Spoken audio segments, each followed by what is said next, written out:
from his studios in New York, it's time for Wake Up Call with Dan Tortora, where sports meets life.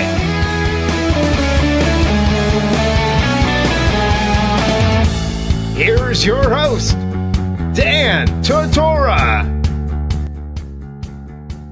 And we actually have on the line with us right now, and Ravian Pierce. We're live here, and Ravian and I have been trying to have a conversation. So, Ravian, I mean, we're inside a wake-up call live this morning. How are we doing today?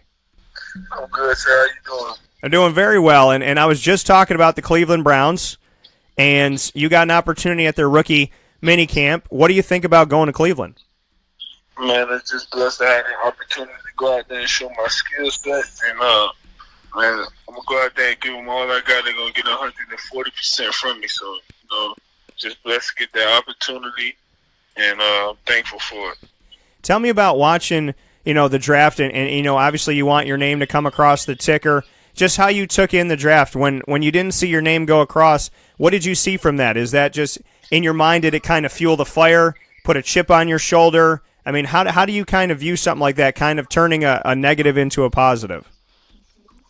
Man, I'm just got a couple friends that got drafted, so I was thankful for them. But not seeing your name on there, it kind of gives you an edge, a little chip on your shoulder. You said, but at the same time, it humbles you, and make you realize that you got to keep working. You know what I mean? So, look, I know myself.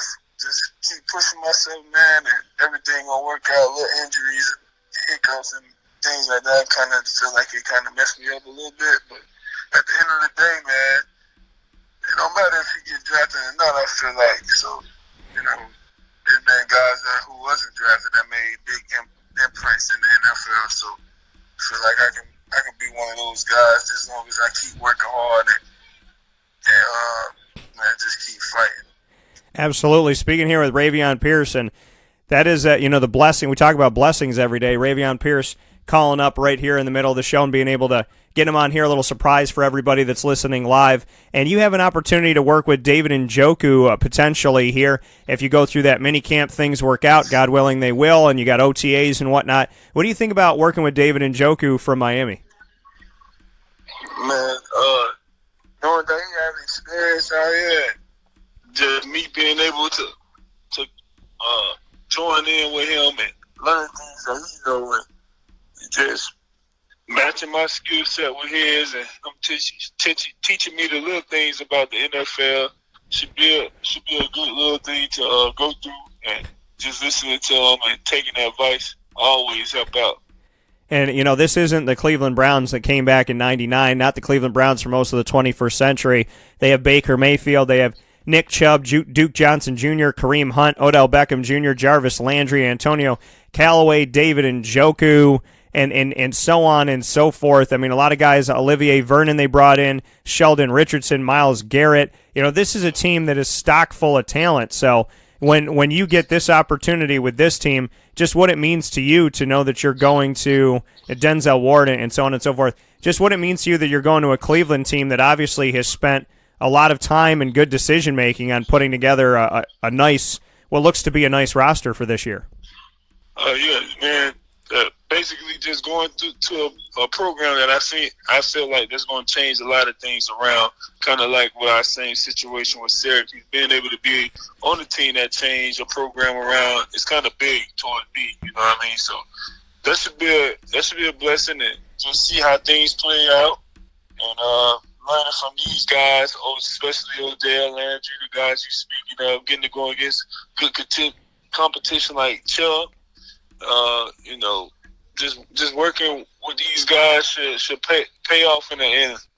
And, Ravian, you and I spoke about this before, that, you're a guy who doesn't shy away from contact, whether you're on the field, off the field, whether you have the helmet on, don't have the helmet on. You seem to like the contact. You seem to kind of like the Incredible Hulk. You want to be hit and so you can hit back and kind of bring it. So just what you can say about that you're not afraid of contact, you're not afraid to put your body out there. I would think that an NFL team would like to see that all 32 NFL teams would like to see somebody who's unafraid of putting their body on the line and getting out there and being physical. So how does that help you out?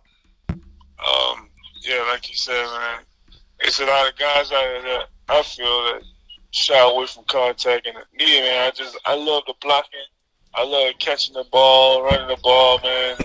It's just everything about football. I just play with a chip on my shoulder at all times, and just knowing where I came from to where I'm trying to get. I just know that you got to be different. You know what I mean? So I just play like I play every down like it's my last play. I'm always do that. And I just love the game. And I love competing. I love good competition. I love guys chat a little bit. I like to chat a little bit, man. It's just all fun out there, man. I love to see that. And what can you say about, like you said, getting from where you came from to where you're going? What can you say about where you came from and how that put a chip on your shoulder? Man, just always having to never getting really handouts, man. Having to take that junior college route and going through that junior college, a lot of people don't know, man. When you there, it's tough. It's you by yourself. It's really no help, man. And so a lot of people don't make it out. A lot of people make it out. When you make it out of there, you feel like you accomplished your goal, but you still got another 10, 12 years. You gotta keep fighting the same way, So I feel like, man, I made my family proud coming out of junior college and going to Syracuse and finishing there. Man, it's just like you say, man. There's not really more you can ask for. Speaking here with Ravian Pierce, former tight end of Syracuse, heading to rookie minicamp with the Cleveland Browns. Ravian, bring me into the conversation. What happened? Did Cleveland call you? Was the agent on the phone? How did it all come about that Cleveland ended up being the fit for you? Cleveland called and chatted with my agent for a little bit, and they was talking, and then my agent ended up calling me and telling me Cleveland want me to come in for a minicamp, and they're going to book the travels and go there and just work out and make sure I do what I got to do. And what can you say about why a team should have you? I mean, they have David Njoku. They got a bunch of guys that can catch the ball. Obviously, they've worked on their offensive line and bolstering that up. So why bring in Ravian Pierce? Why should Cleveland keep you on their roster once you get there? As you said before, man, I'm competitive. I love the game. They get 140% out of me at every play. I don't mind getting my face dirty, getting dirty in the blocking scheme.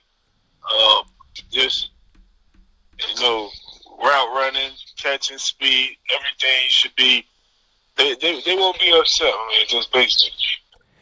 And Chris Layton ends up getting drafted. He's a lone Syracuse player to get their name called, defensive tackle out of Syracuse. What can you say about Chris Layton and seeing that one of the guys on your team got picked up? He's going to the Giants. What do you want to say to Chris?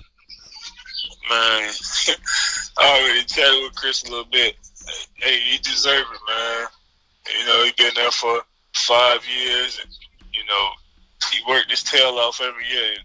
Me and him worked out together and stuff during the summer. We had our little groups, and me and him, he used to push me, I used to push him, and I'm happy for him, man. They got a great player. They got a great athlete coming in, and they won't be disappointed with him. And then to something else here that kind of confused me. Dungey doesn't get his name called, and then after the draft we don't hear anything with Eric Dungey. What do you want to say to the NFL about quarterback Eric Dungey? Obviously, he threw a bunch of touchdowns to you. You had a lot of success with him while you were at Syracuse. What do you want to say about Eric Dungey? Don't sleep on him. That's one thing I can say. Don't sleep on him. He's capable of anything. You're getting a warrior when you say Eric Dungey. So I feel as if whoever pick him up, they're going to be happy with him. That coming from Ravian Pierce. He's got an opportunity with the Cleveland Browns. He's heading to the dog pound. Ravian, as always, I appreciate it, man. Keep in touch, and I hope nothing but the best for you as you move forward. Appreciate that, boss. Thank you.